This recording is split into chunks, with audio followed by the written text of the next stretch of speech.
Let fame that all hunt after in their lives live registered upon our brazen tombs, and then grace us in the disgrace of death. When, spite of cormorant devouring time, the endeavor of this present breath may buy that honor that shall bait his scythe's keen edge and make us heirs of all eternity. Therefore, brave conquerors, for so you are that war against your own affections and the huge army of the world's desires, our late edict shall strongly stand in force. Navarre shall be the wonder of the world. Our court shall be a little academe, still and contemplative in living art. You three, Barone, Domain, and Longueville, have sworn for 3 years' term to live with me, my fellow scholars, and to keep those statutes that are recorded in this schedule here. Your oaths are passed, and now subscribe your names that his own hand may strike his honor down that violates the smallest branch herein. If you are armed to do as sworn to do, subscribe to your deep oaths and keep it too.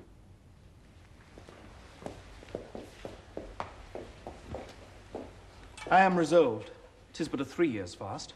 The mind shall banquet, though the body pine. My loving lord, Domain is mortified. The grosser manner of these world's delights he throws upon the gross world's baser slaves. To love, to wealth, to pomp, I pine and die with all these, living in philosophy. I can but say their protestation over. So much, dear liege, I've already sworn, that is to live and study here 3 years. But there are other strict observances, as not to see a woman in that term, which I hope well is not enrolled there, and 1 day in a week to touch no food, and but 1 meal on every day beside, the which I hope is not enrolled there, and then to sleep but 3 hours in the night, and not be seen to wink of all the day, when I was wont to think no harm all night, make a dark night too of half the day, which I hope well is not enrolled there. Oh, these are barren tasks, too hard to keep, not to see ladies, study fast, not sleep. Your oath is passed to pass away from these. Let me say, no, my liege, and if you please, I only swore to study with your grace and stay here in your court for 3 years' space. You swore to that, Barone, and to the rest. Aye, yea, and nay, sir, then I swore in jest. What is the end of study? Let me know. Why, that to know which else we should not know. Things hidden barred, you mean, from common sense? Aye, that is study's godlike recompense. Come on, then. I'll swear to study so, to know the thing I'm forbid to know, as thus.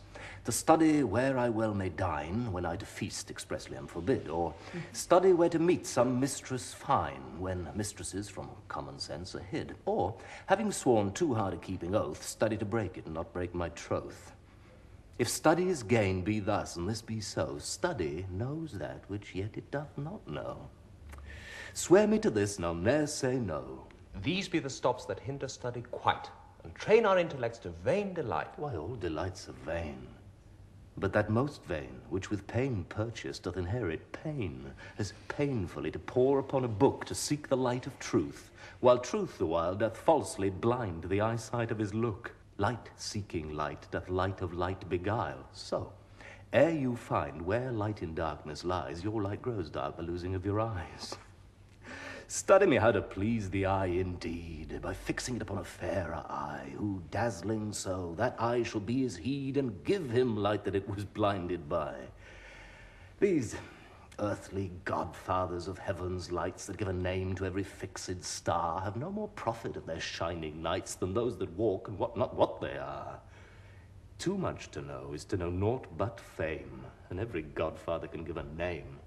How well is read to reason against reading. Proceeded well to stop all good proceeding. Well, sit you out. Go home, Barone. Adieu. No, my good lord, I've sworn to stay with you. And though I have for barbarism spoke more than for that angel knowledge you can say, yet, confident, I'll keep what I've sworn, and bide the penance of each 3 years' day. Give me the paper, let me read the same, and to the strict decree I'll write my name. How well this yielding rescues thee from shame. Item, that no woman shall come within a mile of my court. Hath this been proclaimed? 4 days ago. Let's see the penalty.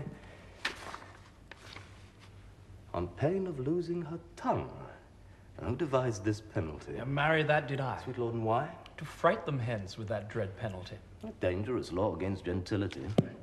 Item. If any man be seen to talk with a woman within the term of 3 years, he shall endure such public shame as the rest of the court can possibly devise.